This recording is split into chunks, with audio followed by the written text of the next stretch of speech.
Hi there. Welcome to our very first experimentation with video. I hope you'll be patient as we try to figure out how this all works and what is better and what is not so better. But we thought that we would just change things up a little bit to communicate a bit more. And so anyway, we are going to give it a try, and thank you for viewing this. Now I know the big question many of you have as you're looking at me now, you're thinking, Brian, why are you wearing a plaid flannel shirt like an old person?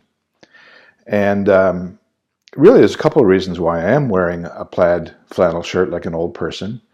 The first reason is because it's what I put on this morning, so I'm not just going to change my shirt for you, just so you know. And the other reason is, well, I am old, and I was a little chilly this morning when I got up, like old people are supposed to be. And as I look outside now, there's snow on the ground, and it's kind of wintry looking out there. But at the same time, when I see snow on the ground and things are starting to get busy in the stores, I'm reminded of Christmas. And so here we are. We're at a time and a place where we're trying to enter into a celebration of Christmas, and we're trying to think about what that means. My wife Cheryl and I were in a coffee store just last week. We remembered recently that they last year had a seasonal blend that we really liked. So we went to the place where they roast the beans, and we went in, and my wife Cheryl asked for the Christmas blend. And the girl behind the counter looked a little confused for a moment, and then she said, "Oh, you mean the holiday blend?" And my wife's response was really brilliant. She said, "Oh, the holiday blend, yes. Do you have some holiday blend?" And we bought some holiday blend.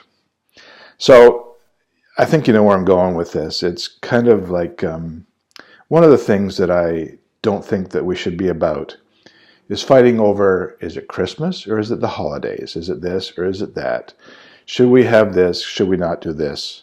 I just want us to come together and figure out what's meaningful and what's worth clinging to and what's worth letting go of.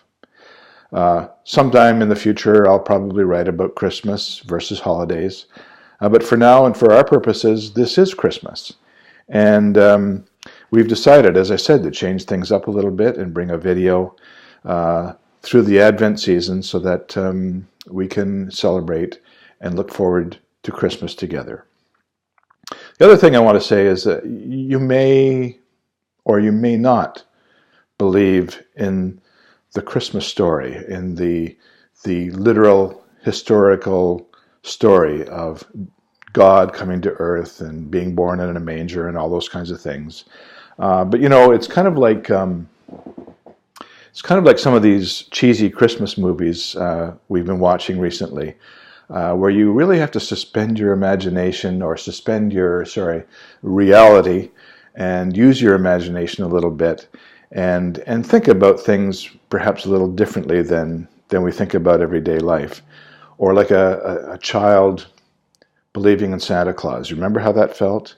Where you really believe, and you know it's true, even though you don't in many ways. So I'm just asking you to humor me through this Christmas season and suspend your doubts and imagine that these Christmas stories are true. And immerse yourself in them, and let the warmth and the wonder of the Christmas story speak to your heart and to your mind. The days and weeks before Christmas are called Advent, as you perhaps know. It's a time of anticipating that something better is going to come along. If we do Advent properly, Advent is a time of confusion and angst and stress and unsettledness. If we do Advent properly, we can sort of, in a small way, compare our hearts and our minds to what was going on with the biblical writers when they were anticipating Jesus coming. Those biblical writers wrote during a time in history of oppression under the rule of the Roman Empire and Caesar.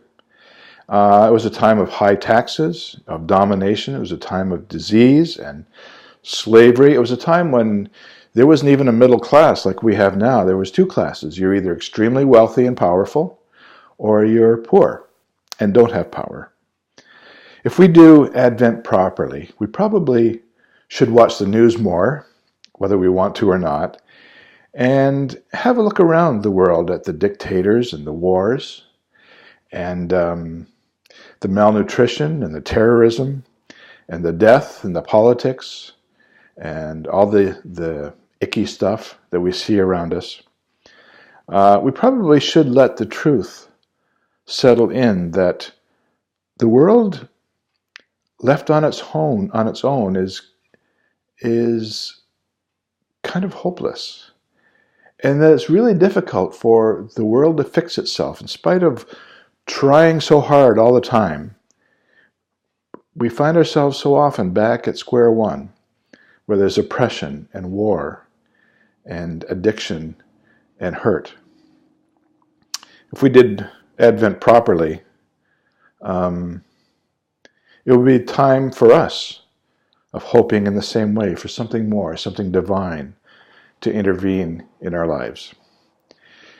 If we do all this properly as well, when Christmas Eve comes and Christmas Day comes and we open gifts, we will also celebrate this story of Jesus as one of extreme hope and extreme newness and something better and hopes fulfilled.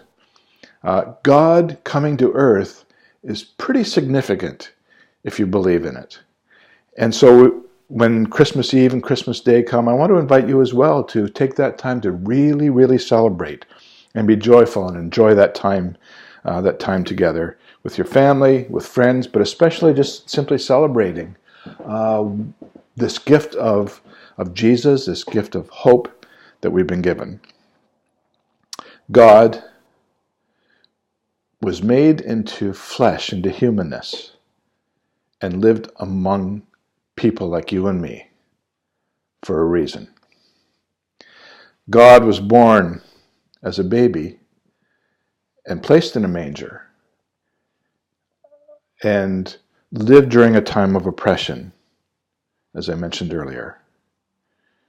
So if we do this properly, this story of inns and stars and angels and mangers and shepherds and teenage parents, this story, if we do it well and give it its time and space, can fill us with a new and a divine hope, and can fill our season with warmth and gratitude and life. So as I said earlier, please be patient with us as we figure this out, this new way of communicating. Or as I said, we're doing this through the Advent season. Now, I'm giving you my best side. It's not a good side. I don't have a good side. This is the best side I have. I thought about talking with my back to the camera, but Cheryl didn't think that was a good idea. So this is what we were left with. But during this Christmas season, humor me and immerse yourself in the warmth and the depth of the Christmas story. At each part of the narrative through Advent and Christmas, let it be real to you, and embrace it and enjoy it.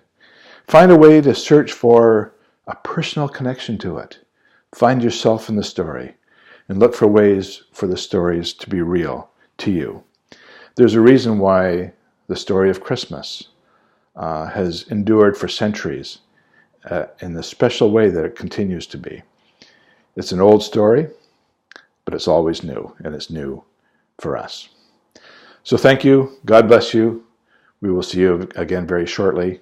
And thank you for participating in this.